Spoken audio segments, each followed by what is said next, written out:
The Lost World siempre me pareció una secuela de lo más infravalorada, arriesgándose a tener un tono más oscuro y complejo que la película original de Jurassic Park, poniendo sobre la mesa el tema de los derechos de animales extintos devueltos a la vida. Aún así, como sabemos, la película no se parece mucho al libro escrito por Michael Crichton.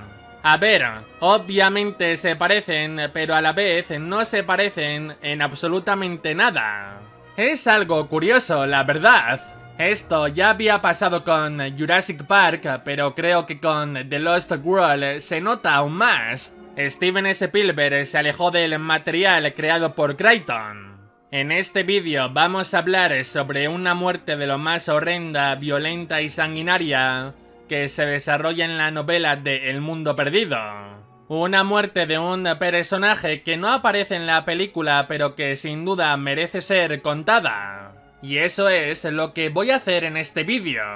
Narrar el fragmento del libro donde este pobre personaje acaba conociendo la muerte de una forma que nadie querría conocer. Así que ya sabes, para saber esto y más, te invito a que te quedes. Pero bueno, sin más preámbulos y rodeos, poneos cómodos, coged una bolsa de palomitas y disfrutad de la horrible muerte que nunca viste en The Lost World Jurassic Park.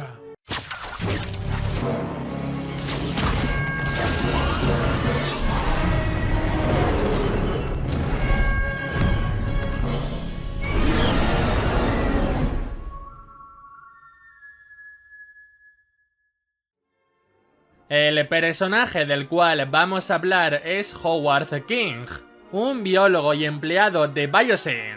Era el asistente de Lewis Dodgson y le acompañó en su viaje a Isla Sorna para robar huevos de dinosaurios. En un momento el equipo de Dodgson fue atacado por una pareja de T-Rex, haciendo que Howard acabase solo y viese a Dodgson inconsciente, pensando que había muerto. Ahora se encontraba solo y desamparado en la peligrosa zona B, y aquí es donde entra el capítulo del libro. King lanzó un suspiro de alivio al llegar a la bifurcación. Torció a la izquierda por el ancho camino de tierra. Lo reconoció al instante. Era el camino de regreso al barco. A su izquierda tenía una vista panorámica de la sección oriental del valle. Afortunadamente el barco seguía allí. King dio un grito de alegría y pisó el acelerador. Los pescadores estaban en la cubierta mirando el cielo. Pese a las señales de inminente tormenta, no parecían estar preparándose para zarpar. Esperaban a Dodgson. Bien, pensó, perfecto. Llegaría en 15 minutos. Tras abrirse paso por la densa selva, sabía por fin dónde se hallaba. El camino discurría a gran altura por una de las crestas volcánicas. Allí la vegetación era mucho más escasa y el sinuoso camino le ofrecía vistas de toda la isla. Al este veía el estrecho desfiladero y el barco en la orilla del río. Al oeste el laboratorio y las dos caravanas de Malcolm casi al borde del claro.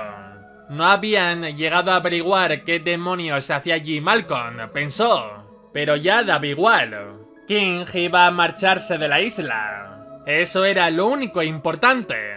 Casi sentía la cubierta del barco bajo sus pies. Quizá los pescadores pudiesen ofrecerle incluso una cerveza. Una deliciosa cerveza fría mientras bajaban por el río y abandonaban aquella maldita isla. Se la tomaría a salud de Dodgson. Eso haría. Al doblar un recodo, King se encontró el camino obstruido por una manada de animales. Eran unos dinosaurios verdes de poco más de 1 metro de altura y cabeza grande y abovedada, provista de pequeños cuernos en lo alto. Por su apariencia le recordaron los búfalos verdes de agua. Era un grupo numeroso. Frenó bruscamente y el jeep derrapó hasta detenerse. Al ver que no se movían, King hizo sonar la bocina y encendió los faros de manera intermitente. Los animales se limitaron a mirar. Eran unas criaturas de aspecto curioso, con aquella prominencia lisa en la frente y los pequeños cuernos alrededor. Lo observaban con una estúpida expresión de vaca. King puso el jeep en marcha y avanzó lentamente con la esperanza de que le abriesen paso, pero no hicieron ademán de moverse. Finalmente empujó con el parachoques al animal más cercano, que gruñó, retrocedió un par de pasos, agachó la cabeza y embistió el coche con fuerza por la parte delantera. Se oyó un estridente sonido metálico. King se alarmó, temiendo que perforase el radiador. Volvió a detener el jeep y esperó con el motor en marcha. Los animales se acomodaron nuevamente en el camino. Varios se tumbaron. Era imposible pasar por encima. Miró hacia el río y vio el barco. Hasta ese momento no se había dado cuenta de que se encontraba a menos de 500 metros. Asimismo advirtió actividad en la cubierta. Los pescadores habían retirado la grúa y la aseguraban con correas. Se disponían a zarpar. No podía esperar más. Abrió la puerta y salió del jeep. Los animales se levantaron de inmediato y el más cercano lo embistió. Golpeó la puerta y dejó una profunda abolladura en el metal. King corrió hacia el borde del camino y se encontró con un precipicio casi vertical de más de 30 metros de altura. No conseguiría bajar, al menos por allí. Más adelante la pendiente no era tan escarpada, pero en ese momento lo acosaron más animales. No tenía alternativa. Rodeó el jeep por detrás y otro dinosaurio arremetió contra las luces posteriores, haciendo añicos el plástico. Un tercer animal se abalanzó directamente contra la parte trasera del vehículo. King saltó sobre la rueda de repuesto en el momento en el que el animal golpeaba el parachoques. Con la sacudida perdió el equilibrio y rodó por tierra mientras los búfalos resoplaban alrededor. Se levantó y corrió hacia el lado contrario del camino, donde la ladera ascendía con una ligera inclinación. Subió atropelladamente y se escabulló entre el follaje. Los animales no lo persiguieron. Sin embargo, su situación se había complicado. Ahora estaba al otro lado del camino. Tenía que volver a cruzarlo. Jurando para sus adentros, trepó hasta lo alto del monte y siguió adelante. Decidió avanzar unos 100 metros por la cresta, hasta dejar atrás la manada y cruzar entonces el camino. Si lo conseguía, llegaría al barco.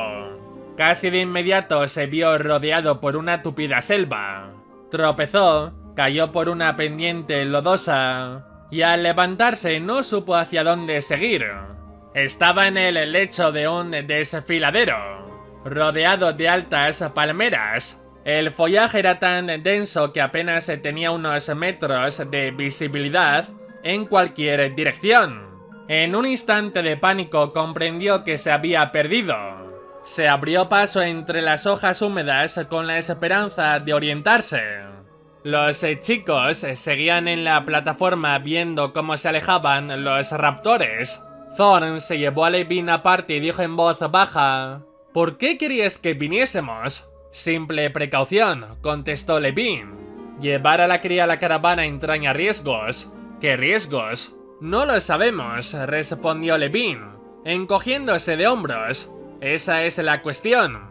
Pero en general los padres reaccionan violentamente cuando se ven despojados de sus crías. Y este animal tiene unos padres muy grandes. Al otro lado del refugio, Harvey indicó: ¡Miren! ¡Miren! ¿Qué pasa?, preguntó Levin. ¡Allí hay un hombre! King salió jadeando de la selva y siguió caminando por la llanura. Por fin veía por dónde iba. Empapado y manchado de barro, se detuvo intentando orientarse. Para su decepción, advirtió que no se hallaba cerca del barco. Al parecer estaba aún en el lado incorrecto del camino. Ante él se extendía una amplia llanura cubierta de hierba y atravesada por un río. A lo lejos, junto a la orilla, había unos cuantos dinosaurios. Tenían cuernos, así que debían de ser triceratops. A juzgar por cómo sacudían la cabeza y por los ladridos que emitían, parecían nerviosos. Obviamente King tendría que seguir el curso del río hasta el barco. No obstante, debería pasar ante los triceratops con sumo cuidado. Sacó una chocolatina del bolsillo y mientras rompía el envoltorio, observó a los triceratops, deseando que desapareciesen. ¿Cuánto tardaría en llegar al barco? Esa era su obsesión en aquel momento. Decidió seguir adelante con o sin triceratops y empezó a caminar por la alta hierba. De pronto oyó un silbido de reptil. Procedía de entre la hierba, de algún lugar a su izquierda. Percibió también un peculiar olor a podredumbre. Se detuvo y aguardó. La chocolatina ya no le sabía bien. A continuación oyó un chapoteo a sus espaldas. Provenía del río. King se volvió a mirar. «Es uno de los hombres del jeep», dijo Arby de pie en la plataforma de observación. «¿Pero a qué espera?» Desde su elevada posición veían las formas oscuras de los raptores a través de la hierba al otro lado del río. Dos de los animales se adelantaron y entraron en el agua, en dirección al hombre. «¡Oh, no!», exclamó Arby. King vio dos lagartos rayados que vadeaban el río. Caminaban sobre las patas traseras con paso entrecortado, como una especie de brincos. Sus cuerpos oscuros se reflejaban en el agua. Lanzaban dentelladas al aire con sus mandíbulas alargadas y silbaban amenazadoramente. King miró río arriba y vio que cruzaban otros dos lagartos. Estos se encontraban ya en la parte profunda del río y habían comenzado a nadar. Howard King retrocedió, alejándose de la orilla y adentrándose en la hierba. Entonces se dio media vuelta y echó a correr con la hierba a la altura del pecho. De repente asomó frente a él la cabeza de otro lagarto, silbando y gruñendo. Cambió de dirección para esquivarlo, pero súbitamente el lagarto más cercano saltó por el aire, alcanzando tal altura que todo su cuerpo quedó a la vista por encima de la hierba. King vio las patas en posición de ataque y unas garras curvas como dagas. King modificó de nuevo su trayectoria y el lagarto emitió un chirrido al caer al suelo tras él.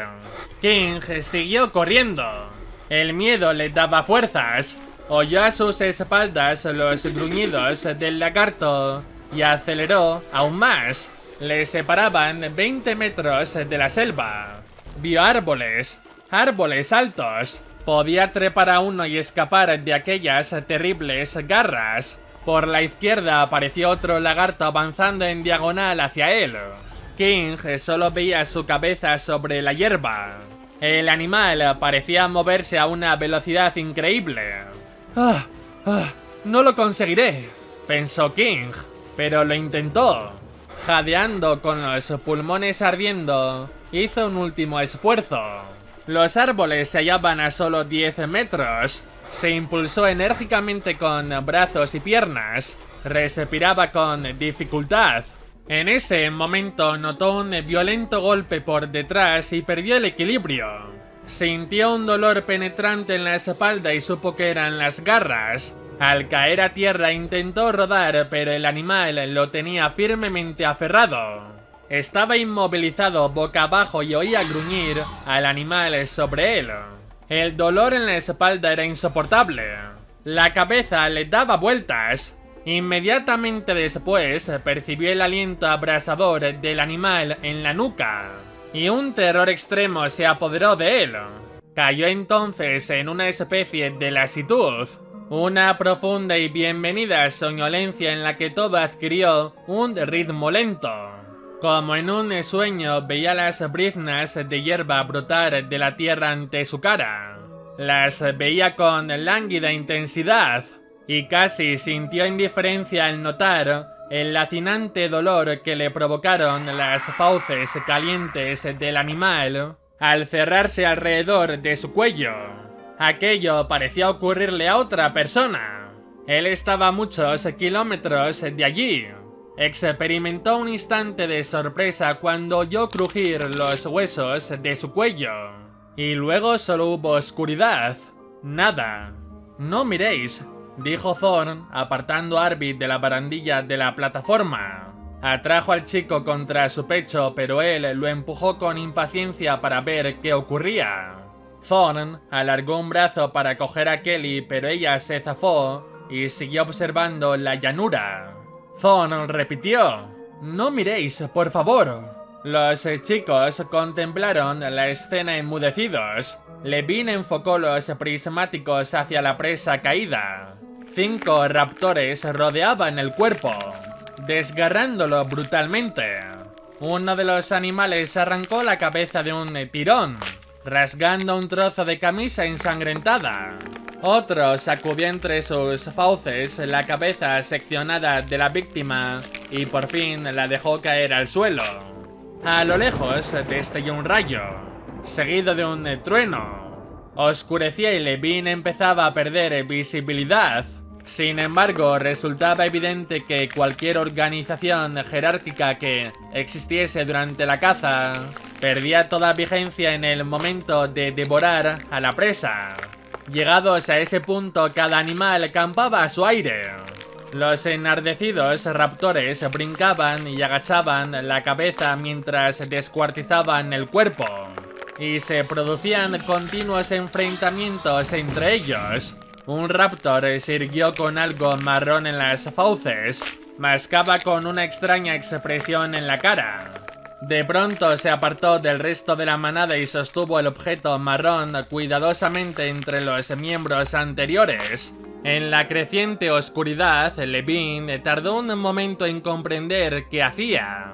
Estaba comiéndose una chocolatina y parecía saborearla. El raptor se volvió y hundió de nuevo el hocico en el cadáver ensangrentado. Otros raptores, medio corriendo, medio brincando, se acercaban rápidamente por la llanura para sumarse al festín. Con furiosos gruñidos se aprestaban para la lucha. Levine bajó los prismáticos y miró a los chicos. Contemplaban la escena con serenidad y en silencio. Como veis, Howard King es un personaje que tuvo muy mala suerte. Y tuvo una muerte aún peor. Sin duda es inevitable no sentir lástima por el pobre hombre. Además de que no era mala persona y tenía buen corazón. En la adaptación de Steven Spielberg este personaje fue reemplazado por Dieter Stark, el cual fue devorado por Compsognathus en lugar de por los Velociraptors. Aún así, toda la secuencia de la hierba alta fue utilizada en la película. Solo que fueron los mercenarios y cazadores los que cayeron ante las garras de los raptores. Pero es curioso cómo la muerte de Howard King fue más o menos adaptada con la muerte de Udesky en Jurassic Park 3. Sin duda uno de los momentos más perturbadores de los libros de Jurassic Park. Pero bueno, mis queridos paleontólogos, este sería el vídeo de hoy. Espero que os haya gustado. No olvidéis dejarme abajo en los comentarios qué os ha parecido la muerte de Howard King en la novela de The Lost World Jurassic Park. ¿Os hubiera gustado verla en la película? Dejádmelo en los comentarios. Por supuesto, os pido una cosa: que os suscribáis al canal y que dejéis vuestro like a este vídeo. Ayudaría bastante a crecer. Mis redes sociales también están disponibles, o sea Instagram, Twitter, o bueno, ahora X, así como la plataforma morada. En esta subo directos y streams, obvio jugando a juegos de dinosaurios y monstruos, además de charlar sobre estas bestias. Pero bueno, nos vemos hasta la próxima.